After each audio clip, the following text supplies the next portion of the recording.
This is part number 2 of a review of the Canterbury Pilgrims by Geoffrey Chaucer in the prologue. We had covered Pilgrims 1 through 20 in the first video, and now we're going to do 21 through 30. So on page 141 of our textbook workbooks, we have a person described as the woman from Bath City. Bath is a resort city in England. It was back in those days too. It's an ancient Roman city in England. And sometimes we call this lady the wife of Bath because we learned she'd been married 5 times. And Chaucer says all at the church door. So she had been widowed each time and had built up her wealth by getting the money from her previous husbands. And she was an early cloth maker, so she's an early businesswoman, probably the first really liberated woman that we have in English literature, is the wife of Bath. She is quite wealthy. She is a world traveler. Now, most women didn't travel too far away from home back in those days. But Chaucer said she had been to Jerusalem 3 times, Rome, Spain, France, lots of places to visit cathedral cities. She was a big lady. She liked to laugh and chat, and she knew a lot about love advice. And so the story she tells in the Canterbury Tales is a King Arthur story, but it's a story that is a love story as well. Number 22 is the parson. Now, Chaucer makes fun of a lot of these churchmen, how greedy they were, but this man he really, really likes. Number 22, the parson to a town is a simple village priest. And this parson, and Chaucer says this over and over again in different words, he practiced what he preached. He did not go and attach himself to a wealthy family so that he could get a lot of money. He didn't believe in doing that. He visited his congregation, although they lived very far apart. He was strict. If somebody was stubborn, he got on to them, but he treated everybody, rich and poor in the community, just alike. Chaucer says, I think there never was a better priest. Number 23 is the priest's brother, who is also a very good man. He is a plowman, so he is a farmer, and he plows people's fields for them and works for them without taking any money. He says he does it for love of Christ. So we go from the sublime to the ridiculous.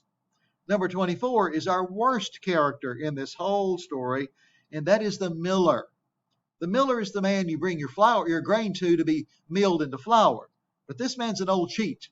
He will hold the scales down with his thumb and cheat people and charge them more than he's supposed to. He's a big fellow. He's short but stocky. He wins the ram at the wrestling match at the county fair. He has red hair, big mouth that tells dirty stories. And his story in the Canterbury Tales is a tacky story. It's not in our book. So number 25 is the manciple. The manciple is a buyer. He buys things for people's estates. Chaucer says he worked for more than 30 masters and had gotten rich being a manciple, even though he was illiterate. And some people had to go to school to learn how to do it. This man could beat them all. Then on page 145 also, we have the Reeve. The Reeve is the old tax collector that everybody is afraid of. Really skinny man, old. He works for a lord like the Franklin would have been, and he is responsible for collecting the taxes. So a county reeve was known back then as a shire reeve. In that word shire reeve eventually became our word sheriff. So originally a sheriff was a tax collector for whoever owned or managed the county.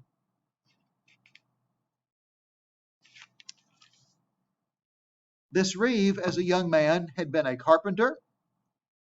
On the trip, he rides a gray horse named Scott, S-C-O-T.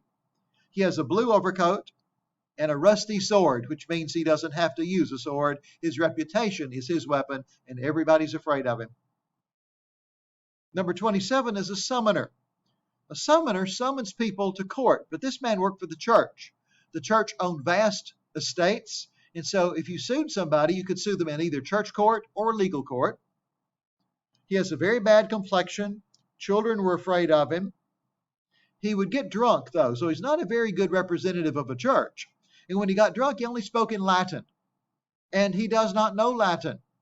So he has mimicked expressions he's heard lawyers throw out in church court. He also can take bribes. So if a young man was accused of something and was going to church court, the young man could pay him off with a bottle of wine, Chaucer says, and he would ignore the young man. He has a round cake, or big round loaf of bread, we would say. Outside an alehouse he had a cake, a round one, which was his joke to wield, as if it were intended for a shield. So Chaucer kind of likes this fella. He thinks he's kind of fun to have on the trip. He said if you try to test his wits and grope for more, you'd have found nothing in the bag. We might say the old elevator doesn't go all the way up to the top with this fellow. But Chaucer says he's just a good old boy, and he was kind of fun to have on the trip. He has another churchman riding with him, and just as the summoner had a big, deep bass voice, his little buddy, the partner, has a very high soprano-like voice. He has long yellow hair, blonde hair.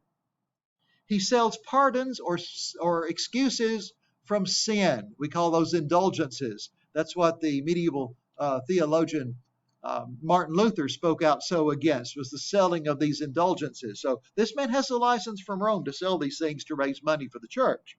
He also sells fake religious relics. He has a pillowcase that he's trying to sell as the Virgin Mary's veil. He has some pig bones he's trying to sell as apostles' bones, because every little congregation wanted to have a holy relic to try to draw people into the congregation. Chaucer said he made monkeys out of the priest and congregation. So even the priests thought the pardoners were honest, but the pardoners were not honest at all. Number 29 on page 149 is the host, and that is Harry Bailey. He was a real man. He really did own the Tabard Inn, and Chaucer sets his pilgrims from there to go to Canterbury Cathedral. And in the story, it is Harry Bailey who decides he's going to go with these characters, these people, and he's going to be the judge of a storytelling contest where every pilgrim tells 2 stories on the outward trip and 2 stories back. Whoever tells the best moral story, that's going to leave the miller out, will get a free meal paid by everybody else. So it's another way that Harry Bailey has to draw people into his restaurant / tavern / inn to drum up business for an extra night. Our 30th character, though, is Chaucer himself. And back on page 148, we have that section known as Chaucer's Apology, where he says, I apologize if I tell any story that may offend anybody.